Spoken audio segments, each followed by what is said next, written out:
नमस्कार, बिहार तक देख रहे हैं आप और आपके साथ मैं हूं हर्षिता सिंह। अब तक आपने भोजपुरी में कई अश्लील गाने सुने जिसमें काफी फुहड़ता थी, भाभी, देवर, कभी जातिवाद, तमाम चीजें आपने सुनी। खास करके सार्वजनिक स्थलों पर धड़ल्ले से ऐसे गाने बजाए जाते हैं। यूट्यूब पर जब ये गाने रिलीज होते हैं तो उसके तो व्यूज हैं ही, लेकिन सार्वजनिक स्थानों पर खास करके जब महिलाएं गुजर रही होती हैं कहीं से, तो अक्सर आप देखते हैं कि बदसलूकी करने के लिए गाने बजा दिए जाते हैं। लेकिन अब इसको लेकर के डिप्टी सीएम और गृह मंत्री सम्राट चौधरी पूरे एक्शन मोड में नजर आए और सीधे भाभी, चोली और जितने भी फूहड़ गाने हैं, वो चाहे किसी भी भाषा में बन रहे हो, वो चाहे भोजपुरी में बन रहे हो, वो गाने चाहे मगही में बन रहे हो, वो गाने चाहे मैथिल में बन रहे हो, वो गाने चाहे किसी भी भाषा में बन रहे हो, साफ साफ ये निर्देश जारी करते हुए कह दिया है कि अब ऐसे गाने जो हैं वो सार्वजनिक स्थानों पे नहीं बजाए जाएंगे। खास करके बस में, ऑटो में, ई रिक्शा में या फिर किसी सार्वजनिक जगह पे, जैसे मान लीजिए कि कोई सीडी कैसेट की दुकान है, वहाँ पर अगर लोग खड़े हैं तो वहाँ पर बजा दिए जाते हैं, या फिर कहीं ठेला लगा है तो वहाँ पर आप अक्सर देखते हैं कि महिलाएं गुजर रही होती हैं तो बजाए दिए जाते हैं। ऑटो में अगर कोई ट्रैवल कर रहा होता है तो अक्सर आप देखते हैं कि सबसे ज़्यादा बस, ऑटो, ई रिक्शा,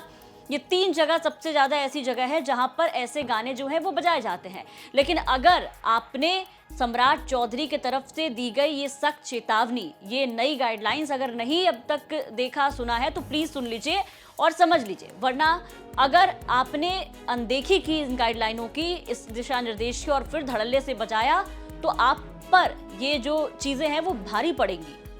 ना सिर्फ एफआईआर दर्ज होगा बल्कि जेल भी हो सकती है। क्या कुछ है इस पूरे नियम में वो भी आपको बता देते हैं कि सम्राट चौधरी ने क्या कुछ बताया है। सार्वजनिक स्थलों पर अश्लील और दोहरे अर्थ वाले गानों के प्रसारण पर बिहार के डिप्टी सीएम और गृह मंत्री सम्राट चौधरी ने कड़ा रुख अपनाया है। उन्होंने राज्य भर के पुलिस अधिकारियों को विशेष अभियान चलाकर ऐसे मामले में सख्त कानूनी कार्रवाई करने का निर्देश दिया। आदेश के अनुसार आपको बता दें कि बस, ट्रक, ऑटो रिक्शा सहित किसी भी सार्वजनिक स्थान पर अश्लील या फूहड़ भोजपुरी, मगही, मैथिल या अन्य भाषाओं के गाने बजाते पकड़े जाने पर सीधे प्राथमिकी दर्ज की जाएगी। दोषियों को जेल भी जाना पड़ सकता है। अब सम्राट चौधरी के सख्त एक्शन को एक पॉजिटिव वे में देखा जा रहा है कि खास करके वो महिलाएं, वो लड़कियां जो काफ़ी असहज होती थी, अगर कहीं से गुजर रही हों तो उनको देख करके कि एक गाना बजा दिया गया, अक्सर वहां से आने जाने में या फिर अगर कहीं ट्रैवल कर रही हूँ तो बस, ऑटो का जो सफ़र है वो काफ़ी ज़्यादा दूभर हो जाता था, लेकिन अब वो चीज़ें कम होंगी। इसके साथ ही साथ बच्चों पे जो असर पड़ता था कि आमतौर पर आप देखते थे कि ऐसे गाने जहां बज रहे होते हैं, छोटे बच्चे जिनको इसका मतलब नहीं पता है, वो भी अगर कहीं जा रहे हैं, आ रहे हैं, तो आमतौर पर आप देखते हैं कि बच्चे उस गाने को सुनते हैं, फिर दोहराते हैं, गाते हैं बिना ये जाने कि इसका अर्थ क्या है। तो बच्चों पर भी कहीं ना कहीं काफ़ी ज़्यादा बुरा प्रभाव पड़ता हुआ नजर आ रहा था। तो ये इस एक्शन के होने के बाद अब उम्मीद जताई जा रही है कि खास करके सार्वजनिक स्थानों से बच्चे ना सीखेंगे, ना उन पर बुरा प्रभाव पड़ेगा, ना महिलाएं अब असहज होंगी। लेकिन इसी के साथ एक सवाल और, सवाल ये कि क्या सार्वजनिक स्थानों पर अगर ये अश्लील और भोजपुरी गाने बजाने बंद हो जाएं तो क्या मामला खत्म हो जाएगा?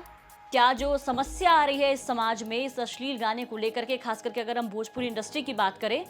देखिए फूहड़ गाने और अश्लील गाने हर इंडस्ट्री में, वो चाहे बॉलीवुड में हो, हॉलीवुड में हो, भोजपुरी में हो या किसी अदर लैंग्वेजेस में आप भाषाओं में देखेंगे तो है। लेकिन खास करके अगर हम भोजपुरी की बात करें तो भोजपुरी में जब से इंडस्ट्री शुरू हुई है तब से अगर आप देखेंगे तो ऐसे गाने बनते हैं खास करके महिलाओं को लेकर के, महिलाओं के अंग पर गाने बना दिए जाते हैं, जाति को लेकर के गाने बजाए जाते हैं, जो कि सुनने में भी बहुत खराब लगता है। और ऐसे गाने के लिरिक्स होते हैं जिसके कोई सर पैर नहीं होते, लेकिन बस बना दिए जाते हैं। तो ऐसे में सवाल ये है कि क्या सार्वजनिक स्थानों पर जो ये फरमान जारी किया गया है कि गाने बजाने नहीं है, गाना बजाया तो एफआईआर होगा, जेल होगा, क्या इससे समस्या का समाधान निकल जाएगा? क्या जो गाने बना रहे हैं, जो सिंगर गा रहे हैं, क्या वो इन चीज़ों पर लगाम लगाएंगे? क्योंकि जब भी गाने रिलीज होते हैं तो यूट्यूब पर तो मिलियन और बिलियन व्यूज मिल रहे हैं। खैर, फिलहाल जो दिशा निर्देश जारी किए गए हैं इसे सकारात्मक तौर पर देखा जा रहा है। आपकी क्या राय है इस पर कमेंट करके जरूर बताएं। बिहार की तमाम खबरों के लिए बने रहे बिहार तक के साथ।